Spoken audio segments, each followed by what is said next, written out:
here because you want more. More engagement, more delight, more fun, more learning. You're hungry for change and willing to take action. If you're not prepared to be wrong, you'll never come up with anything original. Welcome to the E-Learning Scenario Design Podcast with Anna Sabramowitz. I'm gonna show you how great I am. Let's take learning to the next level. Hey everybody, Anna Sabramowitz here, and I help people plan and write scenarios. That's what I do.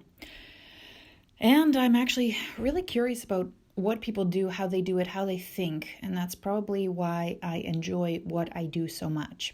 But today I'm going to talk to you about something a little bit different. And I thought, this is going to be a little bit, I've had some, like if you've listened to my podcast, some of them get a little personal, but this one's going to be a little more, I'm going to get a little mad. Or I got a little mad, and now I thought about it, and now I'm not going to be so mad. I'm just going to tell you how it is.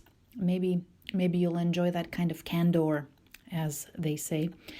So I thought about, why do people listen to podcasts? And I really don't know the research of why. I didn't go researching it, but I just thought about, why do I listen to podcasts? And the ones that I've stuck with, I thought about, why do I listen to them? Why do I keep on returning to them? Like, what draws me? And some of the podcasts I listen to are like, Joe Rogan. Why do I listen to Joe Rogan? Because he is, he does the interview format. And Joe Rogan does a lot of, he not only is very recently become really smart as far as the sophistication of the questions that he asks, and it's really a joy to listen to him ask those questions. But he interviews some interesting people, and they have a unique perspective on the world, and I think that's one of the things that draws me. It's kind of off the beaten path. And then the other one I listen to is it's Joel Osteen, who is a pastor, right? And the reason I listen to Joel is because I find that after, not only does he share cool stories, but also after each one of those, I guess they're sermons, really, you feel pumped up. You feel hope, positivity, and everything else in the world is basically trying to beat you down. And everything else in the world is telling you how the world is bad, right? The news focuses on the things that are going bad, not the things that didn't happen that could have been bad. So, and there's a lot of times where we inside ourselves they say we are our own worst enemy, right? So I thought about that. Okay, well, I'm definitely not going to be one of those people that crafts a awesome, what do they say? One of those speech things, right? Because a sermon, that's not my thing, right? I'm not a pastor or married to one. But I thought, what can I do here that would be useful to you, that not only would you enjoy in a entertainment type way, because that's important, but also that would in some way evoke some kind of emotion to make you take some action.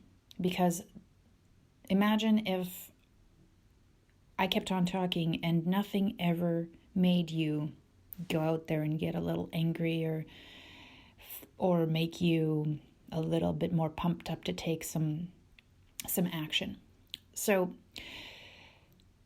one of the things that recently happened is I got this email back from this person who has been a long time, I guess, fan of the work that I've been doing. And the work is scenario design. And if you are not familiar with my public piece, which is called Broken Coworker, then go check it out. If you go to find me on LinkedIn or Facebook or whatever, or if you just type in Broken Coworker into Google, you will find this interactive scenario piece, right? And it's quite provocative. And what happened is we initially, Ryan and I, my partner, we made it with videos. And then obviously one of the things that comes up with video is, well, that doesn't really scale because you can't continue the story, or if you need to reshoot some pieces, then you have to get the people in the right spot again. So what we did is then we thought, hey, how can we make this scale for people who don't want to do video? And we made it into, we hired an illustrator, awesome guy who we've worked with for years now, and he redrew us. It's really cool to be a cartoon creature. I'm way cuter as a cartoon character. But we've now leveraged that model and just used it in many, many other projects to create characters in different situations. I mean, what's amazing about illustration, which can be as serious or non-serious as you want it to be, is that it becomes such a flexible medium. You now have an infinite amount of characters, backgrounds. Your imagination is the only thing holding you back in those situations, right? It's just amazing what you can do. So let's just say after you do a project where you work with an illustrator, and by the way, illustrators are not very expensive at all. And if you value your time, you probably should invest in one. There really are, to the kinds of fees that people charge out there, illustrators cost nothing because there's so many of them. I'm sorry, illustrators, probably not giving you a good price rep here, but I mean, it's called steady work, right? So then after you work with an illustrator, one of the things you realize is like, wow, I'm really just so limited with all these stock photo sites and trying to find the right person. Except, of course, one of the things that I really do enjoy is looking through, picking a character from eLearning Art. If you haven't checked out that site, do it. It's Brian Jones is one of my just favorite people because he really has kept that this repository of humans really well stocked. And I actually have an interview coming out with him very shortly, so look out for that. So, okay, back to where I was going with this. We've got this, get this email from this person, and they are loving, they love what I did with Broken Coworker. They think that's a great model. And then they get into this conversation. And the conversation isn't with me anymore. The conversation is kind of with themselves. Like they're trying to justify to me why they haven't been able to implement something similar at their company. And I call this waiting on someone to give you permission. So there's these telltale statements, and I wish I could read it to you right now. However, I can't because I don't have access to it because my friends, the power's out. Because that's what happens when you live at the edge of the world. A tree falls and everybody knows it fell because it takes down power lines with it. So until then, I'm recording this podcast, and which is like kind of fun because these are the moments where you have no distractions whatsoever and you can actually think about exactly what you want to say. So here goes. So one of the things, or several of the things that were said in that email were things like, my company thinks, comic books are a waste of time. My company culture thinks that what we do is too serious for that kind of an approach. My company, I haven't been able, my team is this, they're not skilled, my team, Basically, what I heard is, I'm waiting for somebody else to give me the okay to be awesome. And until that happens, I will do nothing to help myself. I will do nothing to make the world a better place for the people I work with. And I'm thinking about this, and I was like, dude, Kathy Moore put together a cartoon for the military. Like, it was about negotiating with people who are like growing, opium in their backyard and potentially are a gateway to maybe being an ally in a very difficult region of the world. That's pretty serious. I doubt, whatever you're doing can compare. And if it does, well, there's a model for you.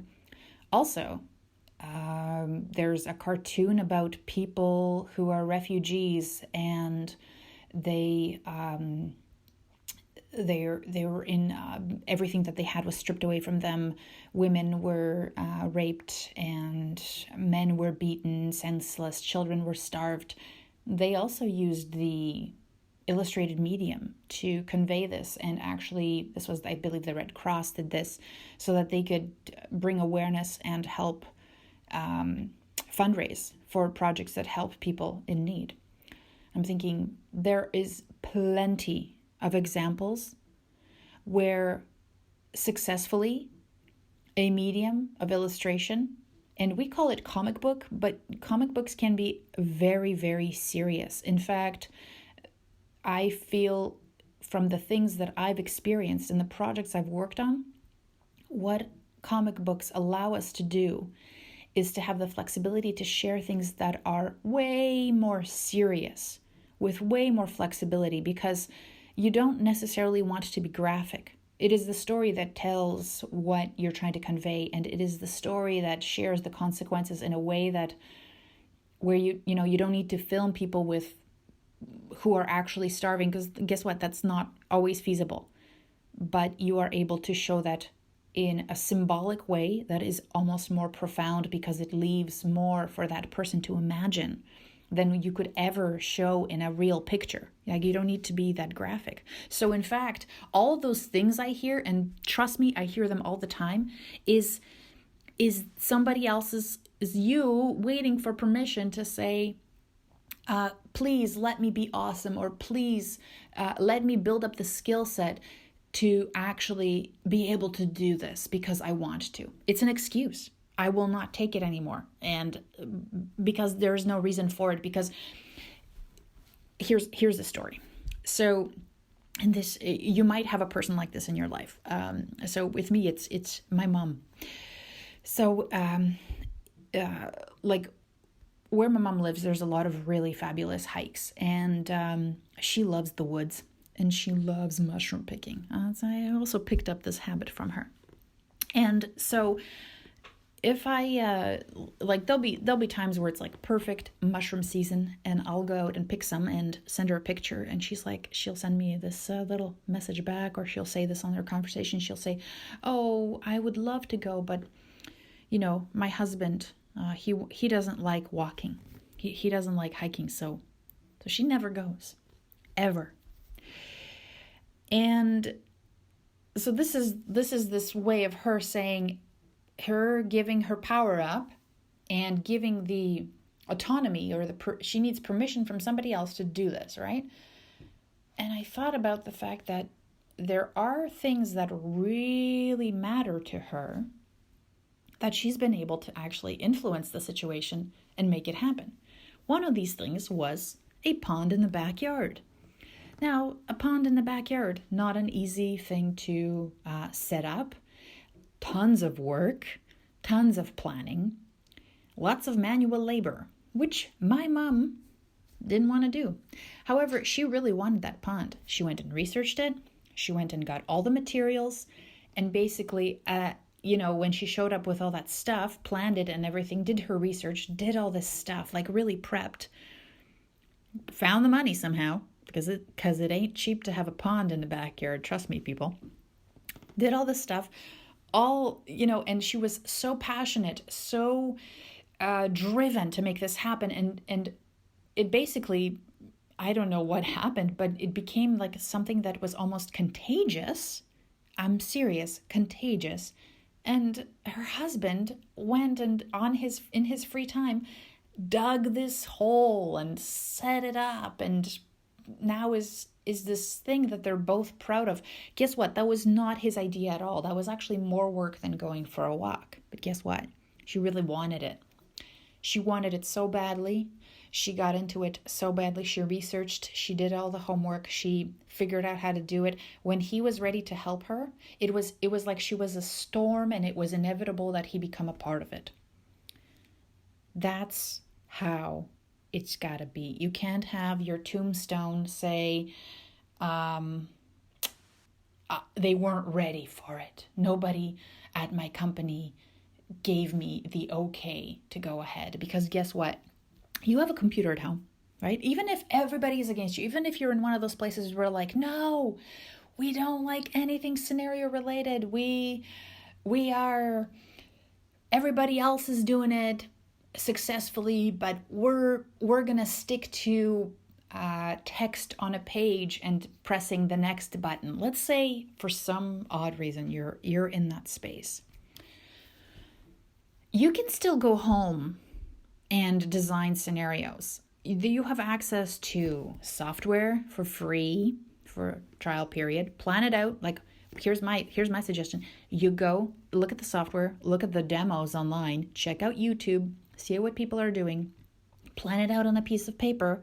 Then when you're ready and you got it kind of, all right, this is going to be awesome. This is going to flow. This person is going to do this. I've got my own, version of an awesome scenario that has all these neat decision points, and they're really going to get a great lesson from this. Then you go on that platform, sign up for a free trial, and build it out. Guess how long it'll take you? Probably a couple hours.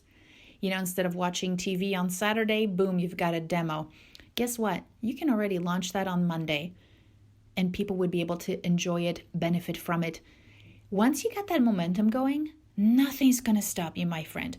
And I speak this from experience because I've been there. I've had entire IT departments against me because they didn't want to have to support special software. They didn't want to investigate it. And I said, you don't need to. Here it is. I've built this. We're going to launch this. It's a little SCORM package. It works. Guess what? SCORM works with other platforms too. You guys don't have to do too much investigating on it. It's called fear of the unknown. That's one thing. And the other thing is, people don't want more work. They're already super slammed. So when you come in with a project, they might think, oh my God, 18 months of blah, blah. No, you don't need to. You can do small, powerful iterations of a single scenario question, and that will cause ripples. And guess what? The next one will cause ripples. The only way that you don't get to do this is because you tell yourself you need permission from somebody else to do this. It's like saying, hey, my grandma's not ready for Twitter or social media, so we should just throw social media out. Well, there's people like Stan Lee who were in their 90s still killing it on Twitter. Stan Lee's like the father of comic books, and I live with a comic book nerd, so Stan Lee is probably like one of my heroes, and in so many ways, other than just being an amazing storyteller, an instructional designer, but also just a person who embraced new things and wasn't afraid to try. And so I think he's still tweeting. He's dead and he's still tweeting, which to me is very weird.